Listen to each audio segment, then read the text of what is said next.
جابر بن حیان 721 عیسوی میں طوس شہر میں پیدا ہوئے جو کہ موجودہ دور میں ایران میں واقع ہے۔ اس وقت مسلم سلطنت سائنس، ریاضی اور فلسفہ میں وسیع ترقی کے ساتھ اپنے سنہری دور میں تھی۔ جابر علماء کے ایک خاندان میں پیدا ہوئے تھے اور خاندانی علمی ماحول میں پروان چڑھتے ہوئے جلد ہی انہیں قدرتی علوم بالخصوص کیمسٹری میں دلچسپی محسوس ہوئی۔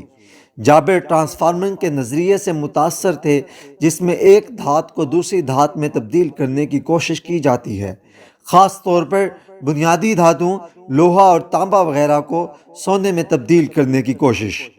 ان کا خیال تھا کہ اس عمل سے نہ صرف دولت پیدا ہو سکتی ہے بلکہ کائنات کے رازوں سے پردہ بھی کھل سکتا ہے۔ جابر کو یقین تھا کہ صحیح طریقے سے وہ تجربہ گاہ میں سونا بنا سکتے ہیں۔ انہوں نے کئی سال اس پر اسرار عمل کی تلاش میں گزارے، کئی مختلف مادوں کے ساتھ تجربہ کیا، وہ راز تلاش کرنے کی کوشش کی جو ٹرانسفارمنگ یعنی بنیادی دھات کو سونے میں تبدیل کرنے کے فارمولے کو ان پر آشکار کر دے۔ جابر بن حیان فلاسفر سٹون کے نظریے سے بھی متاثر تھے۔ فلاسفر سٹون ایک افسانوی مادہ ہے جس کے بارے میں کہا جاتا ہے کہ وہ کسی بھی بنیادی دھات کو سونے میں بدلنے کے عمل میں بنیادی جز کی حیثیت رکھتا ہے۔ فلاسفر سٹون کے لیے جابر کی جستجو نے انہیں عمل کشید اور عمل تطہیر کے لیے نئے طریقے تیار کرنے پر مجبور کیا۔ انہوں نے نئے آلات بنائے اور اس وقت کے موجودہ آلات میں بہتری بھی لائی۔ اگرچہ جابر کبھی بھی سونا بنانے میں کامیاب نہیں ہوئے، لیکن ان کے تجربات اور دریافتوں نے کیمسٹری کے میدان پر خاصا اثر ڈالا۔ انہوں نے بہت سے نئے کیمیائی مادے دریافت کیے جیسے ہائیڈرو کلورک نائٹرک ایسڈ اور سلفیورک ایسڈ۔ انہوں نے دھاتوں کی تیاری اور صاف کرنے کے لیے نئے طریقے بھی ایجاد کیے جن میں اسٹیل جیسی مرکب دھاتوں کی تخلیق بھی شامل ہے۔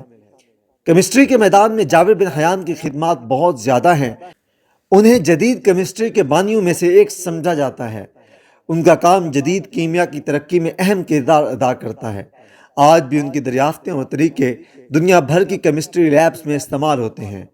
اپنی بہت سی ایجادات اور کارناموں کے باوجود جابر بن حیان کسی حد تک پر اسرار شخصیت رہے۔